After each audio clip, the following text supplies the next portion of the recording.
రాహుల్ గాంధీ రాజకీయం ఎంత దరిద్రంగా ఎంత దారుణంగా ఉందంటే, స్వదేశంలో కొన్ని రాజకీయంగా విమర్శ చేయొచ్చు కానీ విదేశాలకు వెళ్ళిన తర్వాత కూడా భారతదేశాన్ని కించపరిచేటటువంటి ఆ వ్యాఖ్యలు మాత్రం మానలేదు. ఇప్పుడు జర్మనీ పర్యటనలో ఉన్నటువంటి రాహుల్ గాంధీ అక్కడ BMW సంస్థల్ని, TVS సంస్థల్ని సందర్శించి అక్కడ అద్భుతంగా ఉంది, చాలా బాగుంది తయారీ రంగం, భారత్ మాత్రం వెనకబడిపోయిందంటూ కొన్ని వ్యాఖ్యలు చేశాడు. అక్కడ కూడా ఎవడైనా రాజకీయాలు చేస్తాడా? ఇంతకుముందు అమెరికా వెళ్ళి కూడా భారతదేశం పరువు ఇలాగే తీసేశారు. నీకు నిజంగా భారతదేశం మీద స్వతంత్రం తెచ్చినటువంటి నాయకులు మీరే అనుకుని, మీరే నిజంగా భారతదేశం వారసులు అనుకుంటే ఎవడైనా బయటికి వెళ్ళి ఈ విధంగా భారత పరువు తీస్తాడా?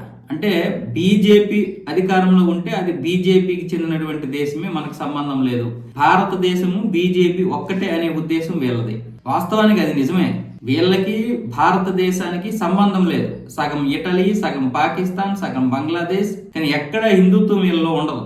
మొత్తం అసలు నిజంగా రాహుల్ గాంధీ స్పష్టంగా ఉన్నాడు, నేను ఎందుకు భారతదేశాన్ని పొగడాలి, నాకు అసలు భారతదేశానికి సంబంధం ఏంటి అన్నట్లుగా మాట్లాడతాడు. తయారీ రంగం వెనకుందని ఎలా చెప్తావు నువ్వు? గత 10 సంవత్సరాలుగా మేక్ ఇన్ ఇండియాలో భాగంగా ఈ రోజు భారతదేశం అద్భుతంగా ఉంది. ఆ తయారీ రంగం వల్ల కదా మన GDP పెరుగుతుంది, ఆ తయారీ రంగం వల్ల కదా ఎంతో కొంత దిగుమతులు తగ్గించుకోగలుగుతున్నాం.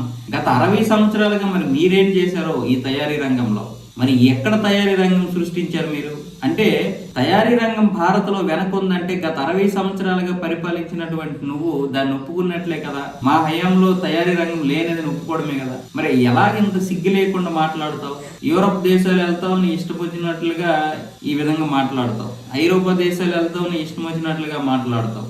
అసలు ఏం మనిషి ఇతను అర్థమే కాదు. అంటే వీళ్ళకి సంబంధించినటువంటి దేశాలు వెళ్తే భారతదేశం అనేది ఒక శత్రు దేశంగా కనిపిస్తుంది. నిజంగా పాకిస్తాన్ వాడు కూడా ఇంత దారుణంగా మాట్లాడు. పాకిస్తాన్ వాడు కూడా భారతదేశంలో ఉన్నటువంటి తయారీ రంగాన్ని చూసి మనం ఎప్పుడు ఇలా తయారవుతామన్న విధంగా మాట్లాడుతుంటే, వీళ్ళు మాత్రం ఇంకా ఆ మోసద్వారంలోనే ఉన్నారు. మేము అధికారంలో ఉంటేనే భారతదేశం మాది, లేదంటే మాకు సంబంధం లేదన్న విధంగా. ఇంకా జీవితంలో మిమ్మల్ని మేము రానివ్వం అధికారంలో. ఇంకా నీలాంటి వాడిని అధికారంలో కూర్చోబెడితే ప్రపంచానికి ఒక్కొక్క రాష్ట్రాన్ని అమ్మేస్తావు నువ్వు. పాకిస్తాన్ వాడికి కూడా నువ్వు 2-3 రాష్ట్రాలు అమ్మేస్తావు. కశ్మీర్ ఈసారి డైరెక్ట్ గా ఇచ్చి పడేస్తాడు. బంగ్లాదేశ్ కి 7 రాష్ట్రాలు ఇచ్చేస్తాడు.